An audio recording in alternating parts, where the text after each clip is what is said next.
Hi everyone, it's Gina back in the kitchen. I am making the soup today. You saw on the last video the ingredients that I got and the recipe, which is right here. So the first thing it tells me to do is cook my bacon. Now it says 4 strips. However, I'm going to go ahead and cook the whole thing because I know that I will use this up within the week or so. So there's actually no reason for me to not go ahead and cook it all and just be done with it. And that way I've got what I need for a while. So I'm just going to, and it says cook it in the pan you're going to cook your soup in. So I am doing that. And yes, I'm going to wash my hands after I get through touching raw bacon, y'all. I washed my hands before I started, and I'll wash my hands once I get done with handling raw bacon. So, yeah, like I said, this is a recipe and ingredients from a friend. I want to again express thank you. Say thank you to my friend, express greatest thanks. I really appreciated the stuff for a meal. And some of the stuff I'm sure probably came out of the family garden and stuff. So, yeah, their family garden probably had an abundance of some of this stuff that she gave us to use and stuff. I could tell by the garlic that it was really fresh out of the garden because of it, you know, it still had the garden dirt on it. And that's fine. I can wash garlic. That is no issue. So anyway, that's all the bacon in here. Let me wash my hands.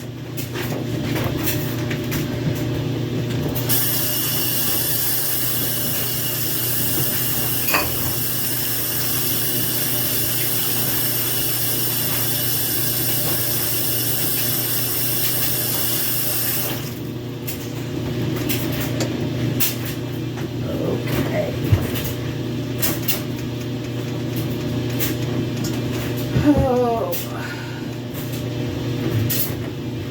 I am slow, y'all, but that's got the bacon on. Now we've got to let this cook first. Pull out our full 4 strips that we're going to need. Y'all have seen me cook bacon on here before, so I'm going to just let this cook down. Once this is good and cooked, I'll go ahead and we'll go to the next step, which is going to be the Italian sausage. It is bulk Italian sausage. It's not the ones with the skin on it or whatever. So it'll make it a little bit easier to cook these up. But when we get to that point, I will be back. Alright, so we are back with the next step on making the soup. Next thing we do, the bacon is all fried up and it's crispy right there on this plate. Next thing we're going to add in is the Italian sausage. We're going to fry that up and then remove that. You do not want to remove the fat from the soup pot that you're cooking it in. Leave it in there. I'm just going by the directions on here, so I actually do know how to occasionally do that, y'all.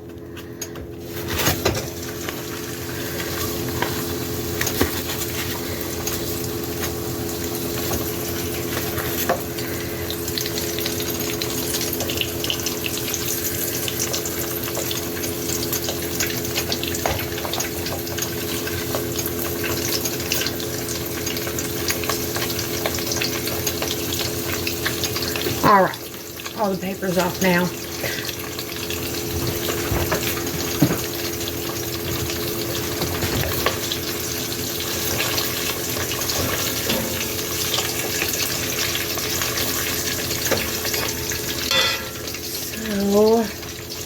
let me see here.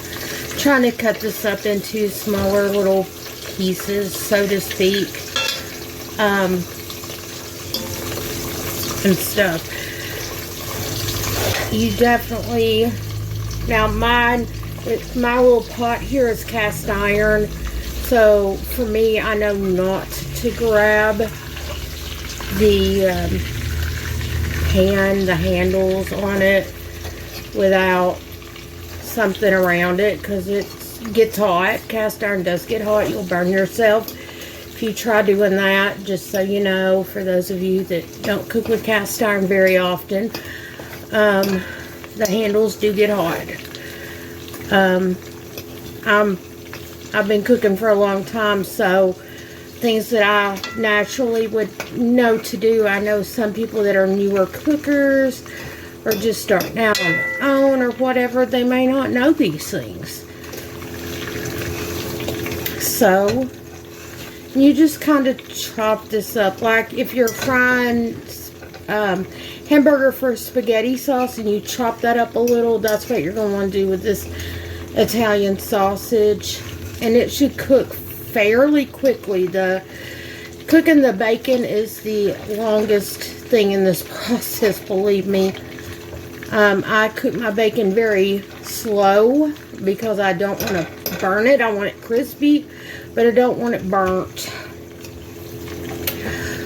So, and you just get it browned up nice. And that's all you've got to do with the Italian sausage. It's not very difficult at all. So anyway, yeah, this is one of my ones that'll be kind of quick. Now next thing we'll do is add in the potatoes, and then the garlic and onions will go in after we fry the potatoes for a few minutes. That kind of thing. So, I mean, I've got this on like fairly, not low heat, but like in between medium low and medium. So, and they say on the recipe that you're not to drain off any of the grease or anything along the way. Personally, I would have drained a little bit of it out, but I'm just going to stick to the recipe today. Just to kind of go fairly exact with that.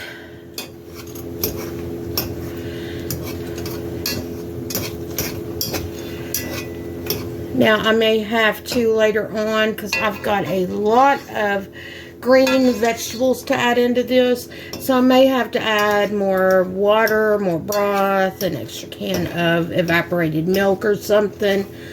We will see when we get there if I need to do that. But I am not going to count my chickens before they hatch, y'all. So, we've got that. And this is actually almost cooked in just, what, 5 minutes? And this is pretty much almost cooked. Now, I will make sure that this is good and done. I don't want undercooked meat. I don't eat stuff that's not cooked all the way through. Just because of bacteria issues. I'm a little bit germophobic when it comes to that kind of stuff, y'all. I don't even eat steak that's any less done than medium well. So, that ought to tell y'all something. I know a lot of y'all will say, Jeannie, that's running a good steak. I like it medium well to well done. That's just how I eat mine. So, yeah. But this smells really good. And I'm really thinking that my husband will like this. Sounds like something he would like. So I am very, very grateful for this recipe and for the stuff to make it with, because I really think this is something that we will enjoy, thoroughly enjoy. So, I mean, some of it is healthier than others.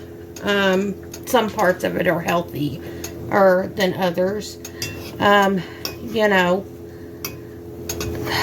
but it does smell good, and sometimes you want comfort food, y'all. Really, you do. Sometimes you just want something good and comforting and warm and stuff on a, it's not cold, it's just a cool day. It's like in the low 60s, so it's cool but not super cold. Definitely cool enough day to have some soup going on the stove, and it won't heat up the house so bad that you can't stand to have the stove on. Anyways, that looks like it's already done. I'm going to pause this real quick because I'm going to go get a bowl to put this in. Actually, I've got a bowl right here.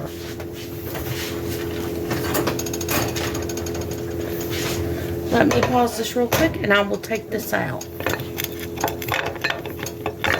Alright, y'all, so I am back. This bowl has got the onions, the garlic, and the potatoes all down in there.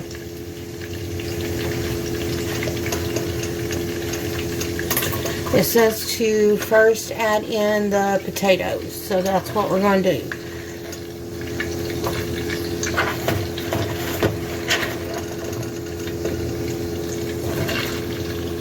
And it says to cook them for about 5 minutes in this grease that's in here. So, and yeah, I've cooked my potatoes lots and stuff like this. Anyways, so I'm trying to get out just the potatoes. I know I should have done it separately, but I did not, because I just wanted less dishes, y'all. My back is still bugging me, and I'm not going to say nothing more than that. So I'm trying to create fewer dishes, fewer things that I've got to do for myself. You know, that kind of deal. I'm sure y'all have those days where you're like, I don't want to wash no more than I have to.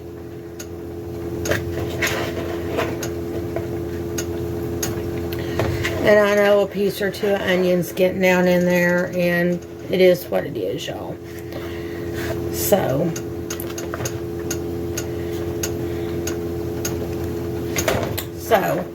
that's the majority of the onions and the garlic right there. There might be a piece or two down in here. So, and we're going to cook these up for 5 minutes. I'm actually going to set my timer. Okay, so that I know when I've hit my 5-minute mark.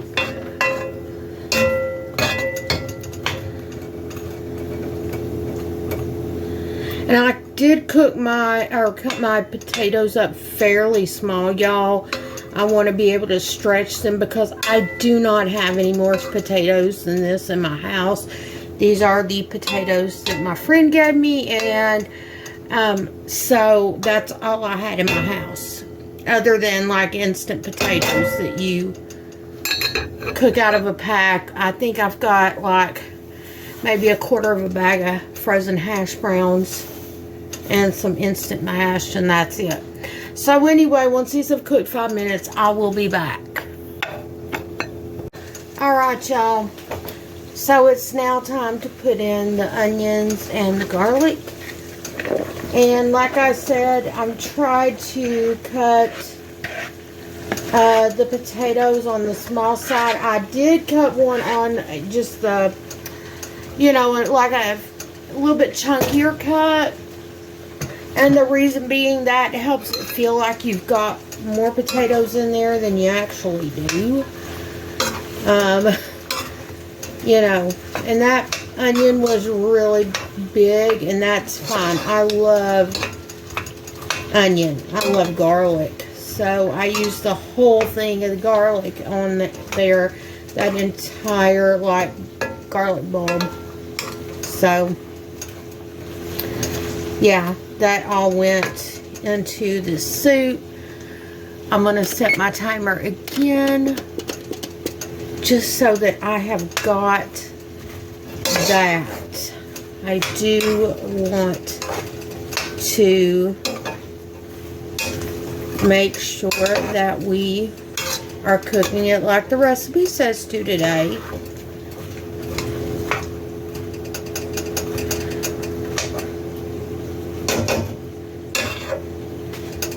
So, because this is a recipe that I am making for the first time, I am going to follow the recipe. Now, with this, I am also going to, it says to add salt and pepper. I'm going to go get my red garlic flakes because I do have those. I do enjoy those. And it says you can add some if you want it or if you have it and like it. So I'm going to go grab mine. Okay, y'all, I am back. And I do have crushed red pepper flakes. As you can see, I did get the big container. And these are from Walmart. They're great value brands. So, for any of y'all that are wondering about the brand and where I got them, they come from Walmart. Now, I do like a little bit of salt in my food, and that's all to taste. If you don't want salt or can't eat salt, don't use salt. Or use salt substitute or whatever it is that you need to use based on your dietary restrictions. As I always tell everybody, do not eat something that you're allergic to or something that your doctor has advised you to not eat.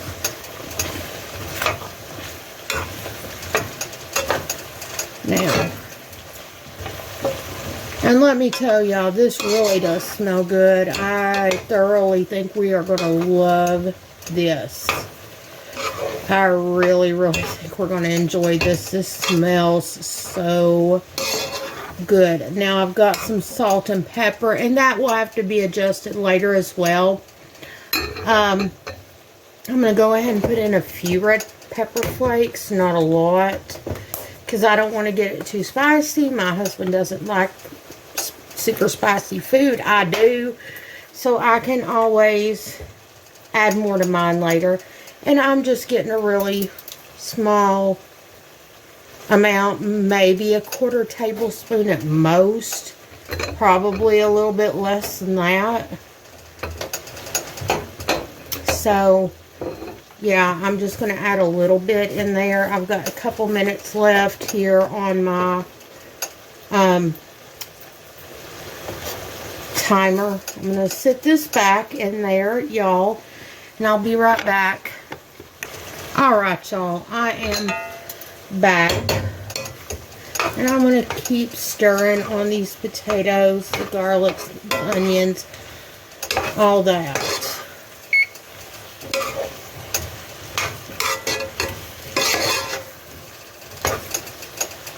And, of course, the kale is going to have to be added in a little bit at a time because it does take up a lot of space, y'all.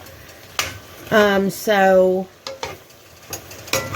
I am going to have to slowly add that in. It does start shrinking as it gets cooked. So you can actually end up adding an awful lot of it to a super stew. It just takes a little bit over time to be able to do that. And since we're getting down to 15 seconds here on my timer, I'm going to go ahead and start adding kale in here so that it can start cooking.